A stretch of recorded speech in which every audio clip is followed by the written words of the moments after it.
What the hell is Sauce Sports or whatever that last call was talking about? What the hell is that? Guys are from Free Love, man. What's the motherfucking deal, man? Welcome to Sauce Sports. I'm your host, Ed Honcho. If you're not familiar with Sauce Sports is a Houston Texans home network. It means we're talking all sports, but only Houston. Today is a very special sauce. We have a special guest with us on today, James Carlson, a.k.a. Young Ari Gold from the Texans Unfiltered podcast. Before we get all the way into it, James, I'd like you to introduce yourself to those who may not be familiar with you and Texans Unfiltered, just kind of how you got started, how often you go live, and just kind of any other tidbits that you'd like to share with Sauce Nation. Yeah, absolutely. Thank you for having me on. So you can follow me on Twitter at I am Young Ari Gold.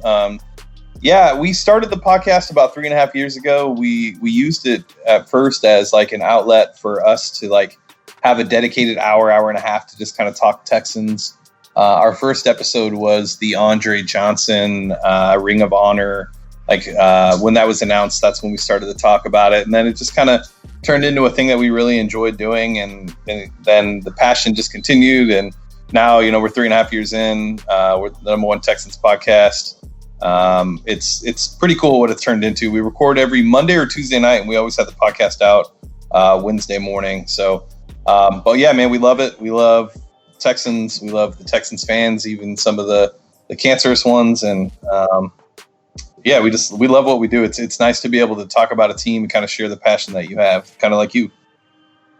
Definitely understand. I think I started out talking shit with a friend, eating a bowl of cereal, and then, we were kind of right here, so I definitely understand how that goes, man. Speaking of the Ring of Honor, that's very interesting to see that's when you started. This weekend, they're supposed to be putting, a former owner who just recently passed away, Bob McNair, in the Ring of Honor. Do you have any particular thoughts about that, or you think that, this may be some type of motivation for this weekend? I mean, how do you feel about that situation? Yeah, I mean, sure. I'm happy that Mr. McNair brought the Texans back to Houston, or brought football back to Houston. Anything that I think you can use as motivation to kind of, give to the team to be able to perform at a higher level is great. I think, what he did and what he's done for the city is great. There's been some setbacks on some of the, political aspect or social injustice aspect that is probably for another conversation for another time, but it's great. I hope the players see it and use it, and they use it as just another motivational aspect to the game. Very interesting. Speaking, it's kind of funny because especially with a lot of the energy, we'll say, that was around that whole situation with McNair, and maybe personal feelings we all know about the inmates, and then for them to bring in Kenny Stills, which I thought was going to be it's actually worked out pretty well. Me personally haven't seen anybody complain. I guess if you play well, people don't complain too much about it. So I haven't seen too many issues around that. So I kind of actually kneeled every week too. I know one local reporter likes to post a picture of him kneeling as if it's supposed to cause an outrage, but it hasn't been an issue. I'm glad. One, I'm glad that we got him, and two, I'm glad that we took a chance on a player that typically we would usually steer clear of. Exactly. That's why I thought it was kind of interesting. A couple of things that happened early on this season that were not normal for the Texans. That's what made me feel that this season would be a little bit different. We saw the GM or lack of GM, or Obrien, whatever you want to call him, get a little bit more aggressive. We saw the deal with Nick Martin, technically, I guess you would say, in season, something they normally don't do. And like you said, going to get a guy like Stills, who is normally somebody they would definitely avoid. So, kind of with some of these things going on, to add to some of the other, do you think that this team is heading in a different direction? Do you think it's maybe some pressure on Bill? I mean, what do you think is the cause for this team making different moves, or just maybe the GMs that they got out of here just weren't a fit? I mean, how do you feel? I think there's a lot of moving pieces, honestly. I think Bill has a specific player for each position that he's looking for to fit his scheme and what he wants to do. I think that even though, Brian Gaine was his friend, I don't think that Brian Gaine was executing in the manner of how Bill O'Brien would like to see the team built. I think the same thing with Rick Smith. I think Bill O'Brien has a philosophy of just a certain philosophy that those other two weren't really aligned with. I like how aggressive he's being. I know there's a lot of frustration on how much we gave up for Tunsil and Stills. But at the end of the day, with who we have at quarterback, I really could care less what the price was as long as we're protecting Deshaun, and that's the future. And to me, what it said was that Bill O'Brien realizes that that's a big enough deal for us to be able to go out and give up 2 firsts. And I like the moves. I'd love to see Duke Johnson used a little bit more. I'd like to see the offensive line perform a little bit better, even though they are progressing and they're definitely turning a corner. But I like what he's doing. I think he's saying, like, we have the pieces. We need to get a couple more and tweak the offensive scheme and get it on the road. So I like what he's doing on that front from a GM perspective. I think it's going to work, and I know we're early on, but I think you're right. I think we have every reason to be excited about the season because these are all characteristics that we typically scream about not seeing, and now that we're seeing them, we're seeing another part of the fan base just scream in general. So you can't please everybody. No, absolutely not. Now, it's kind of interesting because I've had a feeling, because I thought, me personally, I'm like, man, we're going it seems real wild. It seems real out of Bill's nature. And so I've been questioning whether or not is Obrien possibly on the hot seat. Is there, we heard rumors early on of Cal having a meeting with Obrien. We know kind of it was abruptly that Gaines got fired. It seemed just out of nowhere. The timing was real awkward. We know the whole Caserio situation. Do you think that any of this reflects that Obrien may possibly be in danger of losing his job? I don't know if you saw the odds that just recently came out that I forgot what the numbers were, that he may be the first head coach fired. Do you think that these are just rumors, or do you think that there's a real possibility of that happening? I think that there's a real possibility that something like that happens. I think Cal is, he's a little bit younger. He operates a little bit different than his father.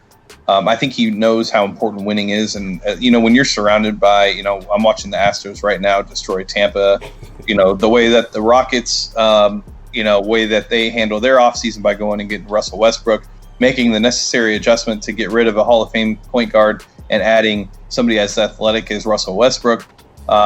So I think Cal he knows what he has to do, and he knows that for this team to be relevant, he's going to have to win. And I think he would prefer for Bill O'Brien to be the guy. I think he's giving him every opportunity to show that he can be. But at this point, it's just up to Bill being able to execute and do, what we need to do to win these games. Sunday was not a feather in Bill O'Brien's cap. If anything, it was, the opposite. And his seat probably got a little bit warmer on Sunday. Now, speaking of Sunday, and a couple of these games that we've seen maybe something a little different than what we expected initially in the preseason. Foles goes out early, then you end up the New Orleans game. I think everybody expected. Foles goes out early. You see Minshew. In that game, I think me personally was a lot closer than I would have liked, especially coming down to basically a few inches. I think the Texans did a little bit better in that game. You see the Chargers game, then they look really good. Okay, maybe they got it together. Maybe it was just some of that early season rush. And then you see they come out against the Panthers, and another young quarterback. They get several turnovers, but they just can't really capitalize. Some of it play calling, some of it execution on Deshaun's part.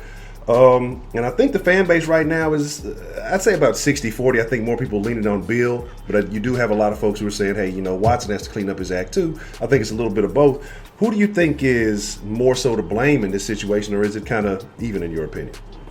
Yeah, no, I think, God, I don't want to cause an uproar, but I think Houston in general, when it comes to sports and their superstars, they have an extremely hard time being able to criticize their superstars. I'm from LA originally. The reason why I'm a Texans fan is because I moved to Houston the year that the Texans became a team, and that just kind of happened to be, that's who I took on and that's who I'm riding with. But it's always seemed to be this trend. If you criticize Harden, you're not a fan. If you criticize Deshaun, you're not a fan. If you criticize Bregman, you're not a fan. If Correa, all these superstars, if you do any of that, your fandom is automatically called in question. And to me, I think that's half of the problem with Houston in general when it comes to the fans. Deshaun Watson right now is part of the problem. And I would actually take the 60-40 more towards Deshaun than B.O.B. I do think that B.O.B. has problems. I think they're both, those two are so interlocked that, both of their successes depend on each other. But when you have a great quarterback, they tend to overcome bad play calling. I mean, we saw Aaron Rodgers do it in Green Bay for 12 years with Mike McCarthy. Mike McCarthy is not a very good play caller. He wasn't very good at all. But because Aaron was so good, he was able to overcome it. And I think with Deshaun, right now what we're seeing is just that he struggles with picking up the blitzes. He doesn't take the checkdowns when he needs to. What I noticed from watching the film last week was that he locks on to DeAndre as soon as the ball is snapped. So everybody's wondering kind of what's going on with DeAndre. Why is he not getting as involved? Well, I think defenses, you're never going to shut down DeAndre, but I think defenses now are realizing that if you could take away the first option, Deshaun's going to be a little bit confused. And, that's what we're seeing. And I think Deshaun has to work on being able to read defenses and pick up the blitzes and making the necessary pre-snap adjustments for him to get just better overall efficiency in the offense. I do think that Bill O'Brien obviously is an idiot at times when it comes to play calling. That DeAndre Hopkins throw, whatever the hell that was, I really honestly, I know we've done it and it's been successful, but there on the 20, you're not working with a ton of room to be able to execute a play like that. You're asking a guy that never throws the ball to fit a ball into a tight window on such a short field. It's an idiot. It's an idiot decision. So I think they're both hand in hand, and I think they're both tied to each other. But I do think, like with Deshaun being his third year, he's really got to work on the areas that I talked about. And last year, that was the biggest thing that I thought he was going to improve in the offseason, was being able to read defenses and picking up the blitz pre-snap. I mean, even at the end of the Carolina game, he looks right at Eric Reed and sees that he's coming, yet he makes zero adjustments. I don't know what you can tell Bill O'Brien to do in that. Like, there's nothing Bill O'Brien can do at that point. Deshaun's got to be able to make the adjustments, and he has the freedom to do it, but he doesn't do it. So right now, Deshaun's just struggling. And it doesn't mean that he's not going to be a great quarterback. It doesn't mean that he's not great now. But he's got to figure these things out if we're going to be a competitive team, and I really hope he does. So I don't know if that answers your question. No, absolutely. So do you think that any of these interlocking pieces, do you think any of it has to do with him maybe, I don't want to say, I can't think of his name, the Carr effect? The first couple of seasons, Carr took a lot of shots, and then after that he became like a fragment of himself. Do you think any of that has to do with maybe the hesitancy or the bad decision making, as far as maybe not being comfortable behind the O-line, even though we've made the adjustments and it's much better than it was? Do you think that there are any remnants of prior seasons that maybe that time clock in his head is maybe not on the schedule as it should be? Do you think any of that is impacting him? If we didn't see what we saw in the Saints and Chargers game, I would say that there's a good chance of that. But considering what we saw in the Saints game and what we saw against the Chargers, who have an extremely good pass rush, I don't think that that's the case. I think where he gets confused is when there's a lot of man coverage, and when defenses are mixing it up quite a bit. And on top of that, Carolina really does actually have a pretty good secondary. James Bradbury is really good.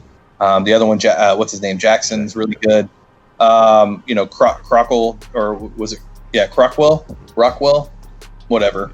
The guy that intercepted DeAndre, he's pretty good. And then they also have a good pass rush. And then when you have Luke Kuechly in the middle of the field, basically taking away everything in the middle, it's kind of hard.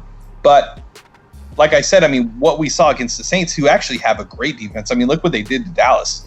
And when you look at the Chargers and Bosa and Ingram, and then they also have good corners. It's just, I don't think that could be I don't want to say excuse, because I'm not saying that's what you thought it was, but I don't think that that's a part of it.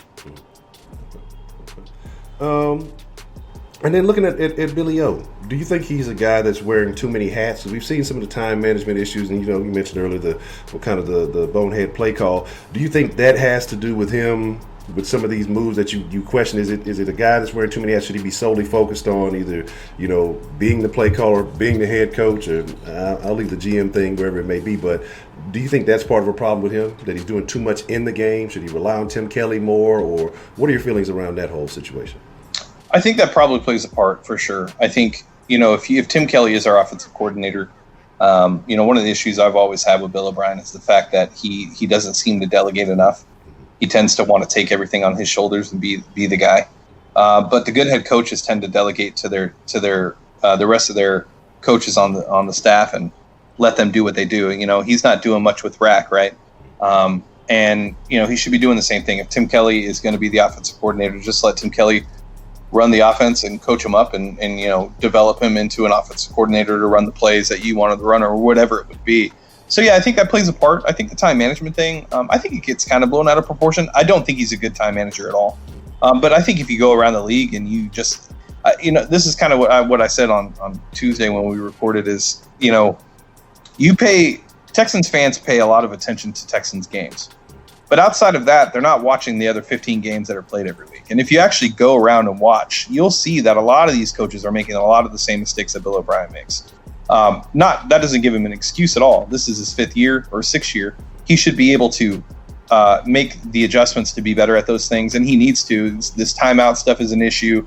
Either having too many or not using them, whatever it would be.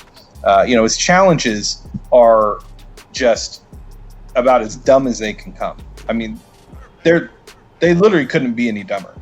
And those are really the biggest issues. And also, I'd like to see a little more play actions, I think, with the play calling and things like that. But yeah, I would agree. I think he's just wearing too many hats. I think he's trying to do a little too much. And if he was to delegate some of that, I think we'd see an improvement all around. One last thing, you briefly mentioned Rack. And what are your thoughts on Crennel, this season, kind of towards the end of last season? Do you think that, is it talent and, what he's working with? Or has the game started to kind of pass Rack by? Like, how do you feel? Because I know a lot of people, and I'm probably on that same bandwagon, hey, maybe we need to start looking in a different direction from what he once was. He was a guy that was able to stop the pass now, or last year he was more successful against the run. And now it's just it's this real bend, almost break, and then, they've had a couple of plays where things have been favorable and a couple of plays where things have not looked so good. What do you think the issue with Crennel is? I mean, is his time up, or do you think it's the talent that he's working with? Well, that's a very loaded question, because I think with Rack, my issue with Rack goes back to when we drafted Jadeveon Clowney. The fact that he's never been able to, when all three, Merck, Watt, and Clowney are healthy, been able to get all three of them going as pass rushers. I find it very funny that local media and national media never called that out. Yeah. The fact that he couldn't get all three in a position to be pass rushers, whether it would be lining up JJ opposite of Clowney or Clowney opposite of JJ and Whitney on the edge, there was a lot of things that we could have done that could have taken advantage of the caliber of pass rush that we should have had. So that's probably one of my biggest frustrations with Rack. I think if we would have done that, we probably would have had a reason to want to keep JD. That whole situation still, to me, is still frustrating. I really loved Clowney. He was my favorite player on the team. I think he's just what we asked him to do. He was just a wrecking ball at all times. I think with the defense as in general, I don't want to say the game is past him, because he's so smart and he's been here around so long that there haven't been a lot of changes in the NFL that are going to say that the game's past him. What I would question, and this is kind of the shitty part about this, is I would question if his heart is still into it, right? If we go back to when Vrabel took over the D, what defensive coordinator is really going to want to give up that title? Exactly. Not very many. So was he looking towards the end? Is he looking towards the end now? The bend don't break defense is frustrating me. I mean, we invested a second round pick in Lonnie Johnson. We signed Bradley Roby. Two are press man. Those are two press man physical corners that never press and never play man. They'll tend to sit in zones. We're not mixing up the coverages very much. I mean, I know they will occasionally press and play man, but we're not playing to their ability, and we're not putting them in a position to win. I know Lonnie's going to have rookie mistakes. I don't expect him to be great right off the bat, but I mean, he's athletic, he's long, he's lanky, he's big. He should be able to knock people off on the snap and kind of knock them off their route. But I think that it is time to move on from Rack. I said that last year. And then I think after I said that, I think we had like an amazing game on defense. So people forgot. But, I wanted to bring in Greg Williams when he was let go from Cleveland. I think he'd be a perfect fit. I think he's very aggressive. I'd rather have an over-aggressive defensive coordinator than what Rack's doing right now. But I say that, and, they had 3 turnovers and Sunday, and, the offense didn't do their part to kind of put the Panthers away. So, But I would like to see us move away from rack moving forward. Okay. Now, the last thing I'm going to ask you, I'm going to step completely away from football for a second. I know it's the LA hat. You say you're watching the Astros game. If it comes down to it, who are you rooting for? Yeah, I'm rooting for the Astros. I only wear an LA hat because that's where I'm from. I actually hate baseball.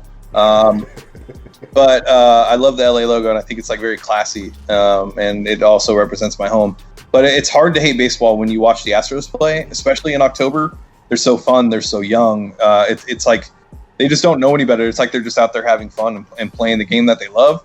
So yeah, I mean, I'm gonna come to Houston and go to a playoff game. And I live in Austin now, but I come to Houston quite often. And I mean, it's hard to root against the Astros. I just can't do it. Yeah, I agree. Like I said, I'm not the biggest baseball aficionado, but I really started paying attention. I think a little bit more so last year.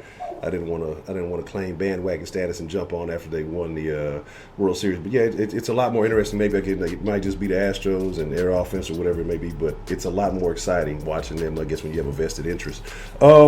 But man, before we get out of here, I mean, go ahead and plug yourself one more time. Kind of let the folks know, where they can find you on various social medias or anything else that you would like to inform them about. Anything else you'd like to drop?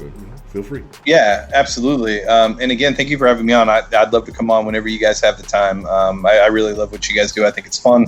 I think it's genuine, which is the best part about what you guys do, and that's kind of why we are who we are too when it comes to the pod. So, yeah, you can follow me on Twitter at IamYoungAriGold. You can follow me on Instagram at IamYoungAriGold. And then you can follow the podcast on Twitter at HoustonFBPod. And same with Instagram. You can find the podcast on all platforms. Just search Texans Unfiltered. It'll be the first podcast to pop up on if you just search Houston Texans podcast on Google. We really have a good time. We make sure that we give you an unfiltered thought. We have no reason to sugarcoat anything, as we're not 6'10", we're not 790, we're not paid by the Texans. So you're going to get thought-provoking, challenging opinions, and it is what it is. And everything is factual and based on what we've seen and the film we've watched. So, but yeah, thank you for having me on. I had a great time. Whenever you have the panel, I'd love to do that too. I got a little bone to pick with Tin Man. Oh, okay. Well, we'll definitely do it. Yeah, I was trying to reach out to him, and he had to work today. But definitely, man, like I said, he's a good dude. He's a good dude. Yeah, we'll definitely, like I said, we'll get it together. Like I say, it's just one of the days where everybody was just kind of occupied. So we'll definitely get you on, man. And like I say, I appreciate you being here. And again, like, hey, Sauce Nation, if y'all love what we do, and you know how I feel, that I'm all about. There's nothing, I guess, if you like the mainstream, you guys can watch me, but Texans fans, people who genuinely care about this team, are going to give you a better perspective, because just like you mentioned, you're not paid, you're not in anybody's pocket, you're not under anybody's thumb, you're not a flagship station or anything like that. So if you want genuine, real takes, not the biased stuff, or not being trying to be pushed in a particular direction, go and check out Texans Unfiltered. I'll have the links in the description below. So I know some of y'all are lazy and don't like to do shit for yourselves, so I'll have those links down there. You guys go check that out, make it easy on you, man. But again, Young Ari Gold, James, man, I appreciate you being here. And again, like I say, we'll definitely get together. We'll try to make this happen a couple more times this season if possible. And like I say, I appreciate you coming through. Absolutely. Appreciate it, man. Sauce Nation, man, if you enjoyed this conversation with James and Texans Unfiltered and you want to get more of it, like I said, the description, the links to all the social medias and everything will be down below, or the links and everything will be down in the description below. But make sure you hit that like button, make sure you hit that subscribe button, and make sure you stay tuned. We're going to have a lot more content, a lot more variety, a lot more of the independent sports conversation around the city coming to you, so that we can diversify and you can kind of hear what's really being said, not what's being fed to you about the Houston Texans in this town, man. But with that being said, I'm your host, Ed Honcho. Again, shout out to James, shout out to Texans Unfiltered. I appreciate you coming through, and shout out to Sauce Nation. Y'all are fresh as motherfucking ingredients. Y'all be cool like y'all be cool, but most of all, you know what it is. Y'all stay saucy. I'm out. Perfect.